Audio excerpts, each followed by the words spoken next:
öndərimiz Heydər Əliyevi böyük fəxarət və qürur hissi ilə anırıq. Allah rəhmət eləsin. Bu ailədən gələn bir məhəbbətdir, istəkdir. Mənim atam hər zaman ulu öndərimiz haqqında çox yüksək fikirlər söyləmiş. Hər zaman söyləyirdi ki, Azərbaycanın tək dirilişi, tək yüksəlməsi məhz ulu öndərimizin həyata keçirdiyi siyasəti ilə bağlıdır. Mən uzun müddətdir ki, bu sahədə işləyirəm, Respublika əhalisinin hamısını tanıyıram. Mənə gəlir ki, Heydər Əliyevdən başqa heç bir adam bu işin ötəsindən gələsi deyil. Bunu bizim namuslu adamlarımız, ağıllı adamlarımız, öz ailəsinin, uşağının qeyrətini çəkən adamlar, öz torpağını çəkən adamlar bir dəfəlik başa düşməlidir. Bizim məqsədimiz, bizim cəmaatımızın fikri ancaq Respublika Prezidentinin fikirləri ilə şərik olmaq və onun bütün daxili xarici siyasətini bəyənməkdən ibarətdir.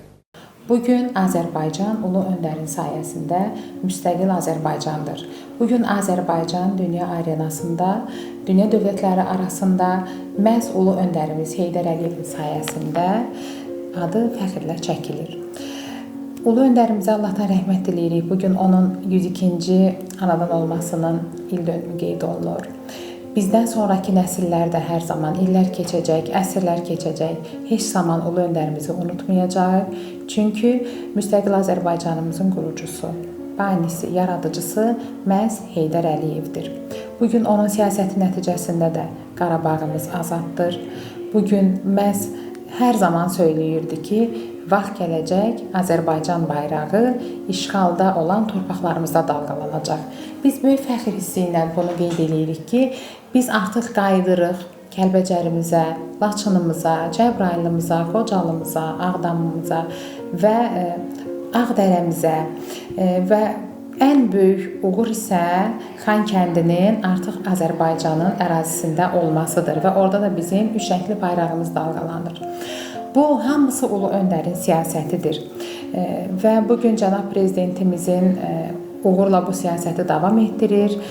Hətta mən deyərdim ki, təhsilimiz də məhz ulu öndərin adı ilə bağlıdır. Ona görə ki, Azərbaycanda 1969-cu ildə ulu öndər mərkəzi komitəyə katib vəzifəsinə gəldiyi dövrdə o Azərbaycanın Bakıda, Bakının ətraf ərazilərində və regionlarda, rayonlarımızda neçə məktəbin inşası, zavodların inşası, zavodların, fabriklərin işləməsi hamısı ulu öndərin adı ilə bağlıdır. Bugün biz hər birimiz, bütün Azərbaycanlılar ulu öndərə borcluyuq. Allah rəhmət eləsin.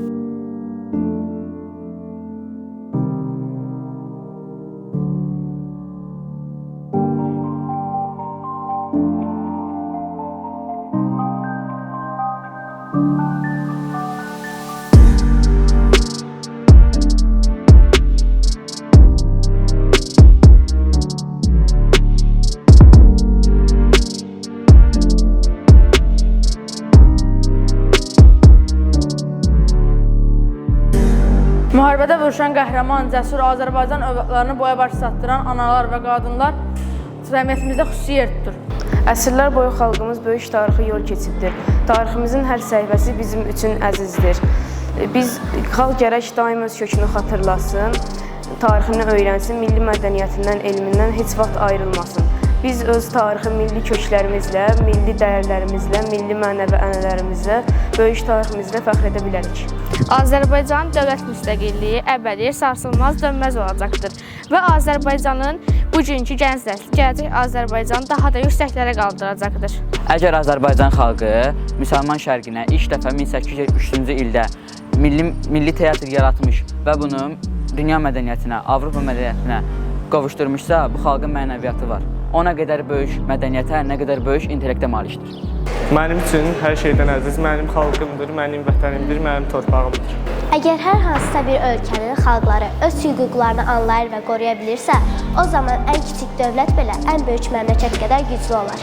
Azərbaycan xalqı qəhrəman, cəsur, dəyanətli, səf əxlaqlı bir xalq kimi bütün dünyada tanınır. Ordu bizim doğma ordumuzdur. Ordu xalqımızın tərkib hissəsidir. Ordu ölkəmizin, millətimizin, dövlətimizin dayağıdır. Biz sərhədlərimiz çərçivəsində olan torpaqlarımızı göz bəbəyi kimi qoruyacağıq. Azərbaycanlılar, harda olursan ol, hansı ölkədə yaşarsan yaşa, ancaq Azərbaycan haqqında, Azərbaycan müstəqilliyi haqqında, onun ərazi bütövlüyünün, Azərbaycan xalqının bu günə və ya gələcəyi haqqında düşünməlisən. Müəllimlik çox şöhrətli bir sənətdir. Həqiqi müəllim olmaq cəmiyyət üçün doğrudan da çox qiymətlidir. Biz azadıq, biz sərbəstlik, biz müstəqillik, biz heç kəsdən asılı deyilik, biz özümüzün, öz taleyimizin sahibiyik. Mənim üçün həyatda öz canımdan, öz həyatımdan artıq Azərbaycanın müstəqilliyini, onu qorumaq, onu saxlamaq, onu əlbəttə etməkdir. Xalq gərək daima öz kökünü xatırlasın, tarixini öyrənsin, milli mədəniyyətindən, elmindən heç vaxt ayrılmasın. Uşaqlar bizim sevincimiz, xoşbəxtliyimiz, cəmiyyətin gələcəyidir. Gələcəyimizi necə tərbiyə edəcəksə, ölkəmizin, millətimizin gələcəyi bundan asılı olacaq.